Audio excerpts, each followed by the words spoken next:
Bismillahirrahmanirrahim. Assalamualaikum warahmatullahi wabarakatuh. Teman-teman sekalian, kali ini saya akan membicarakan bagaimana sih menandai, membedakan antara jejak, artefak, peninggalan, benda-benda pada masa Majapahit dan benda-benda pada masa kerajaan berikutnya, yaitu Kesultanan Demak. Majapahit eksis sekitar 1200-an, bisa ke atas sedikit, bisa ke bawah sedikit. Sementara Demak muncul berdiri pada tahun 1400-an, 1450.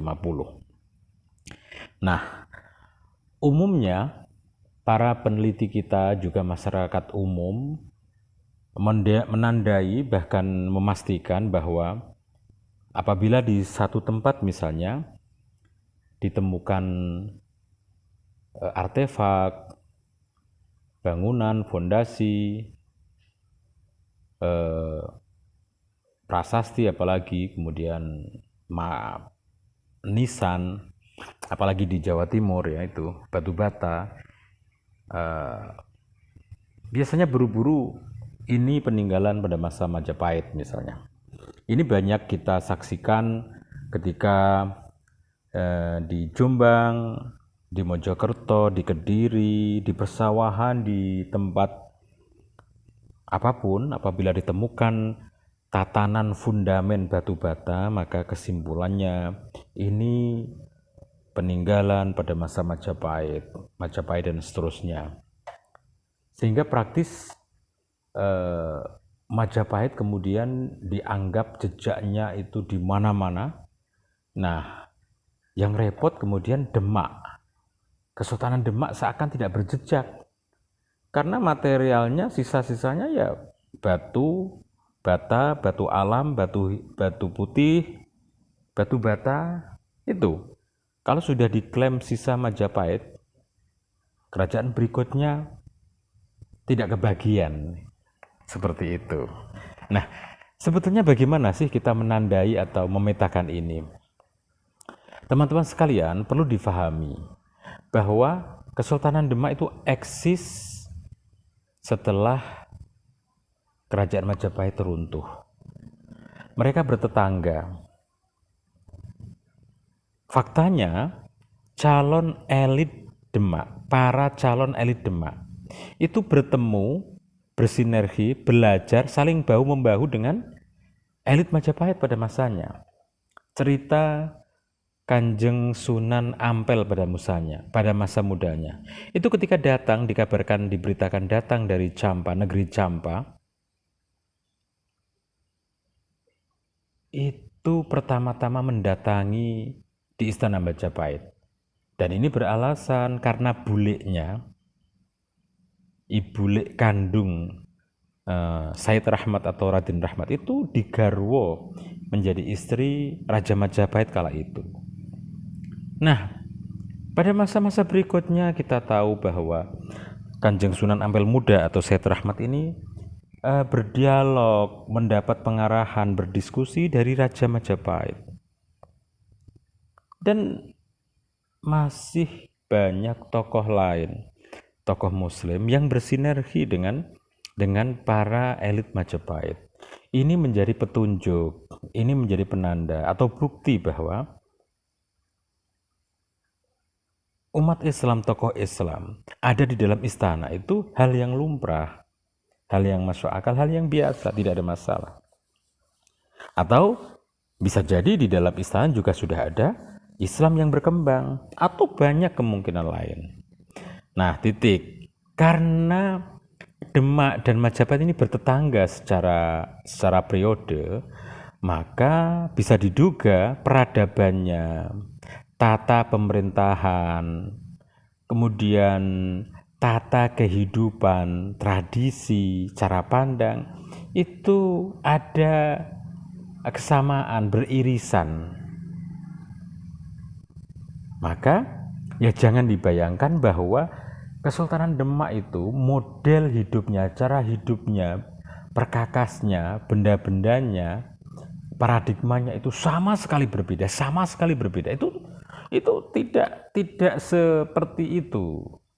Memang ada perbedaan, tetapi juga ada kesamaan karena bertetangga, saling mewarisi, saling belajar. Nah, ini menarik kalau kita bawa. Saya akan menunjukkan tiga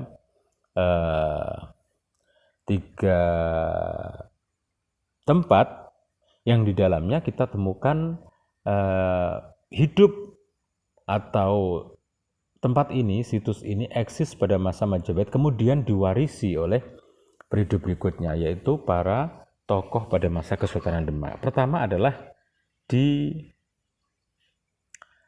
Giri Kedaton misalnya. Di Giri Kedaton. Giri Kedaton saat ini di Gresik, ini dibangun oleh Raden Paku yang kemudian dikenal dengan Kanjeng Sunan Giri. Di sana kita menjumpai artefak, benda-benda yang tertinggal, itu ada yang berupa batu bata. Kemudian semacam fondasi tatanan batu putih yang menyerupai dinding ataupun fondasi, itu juga masih bisa kita jumpai. Materialnya terbuat dari batu putih.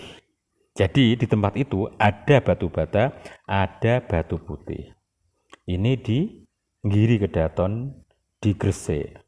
Kemudian kita bergeser sedikit ke barat, tepatnya di Pringgoboyo Lamongan. Pringgoboyo ini oleh Gus Dur dan juga masyarakat setempat dipastikan adalah jejak atau bahkan makamnya Sultan Hadiwijoyo. Meskipun kita menemukan di tempat lain di Butuh Sragen itu ada makam Sultan Hadiwijoyo. Oke lah, ini kita tidak bahas dulu. Tapi di Pringgoboyo itu yang disimpulkan sebagai situs peninggalan atau makamnya Sultan Hadiwijoyo, Joko Tingkir Muda, di sana kita menemukan artefak atau jejak material berupa batu bata merah dan juga batu putih. Sama kan?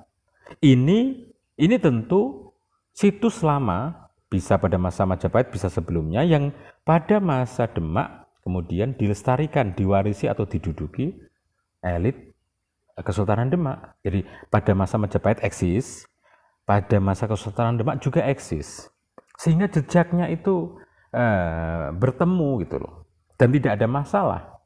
Nah, kalau generasi Demak itu otomatis menolak, pasti dihancurkan untuk memurnikan misalnya. Tapi kan tidak begitu. Nah, ini juga yang terjadi di Prawoto. Di Prawoto itu juga kita menemukan ada batu bata merah berserakan, ada batu putih, ada batu hitam, batu alam. Sebelum era Demak sudah eksis sebagai hunian, sebagai peradaban, pusat peradaban.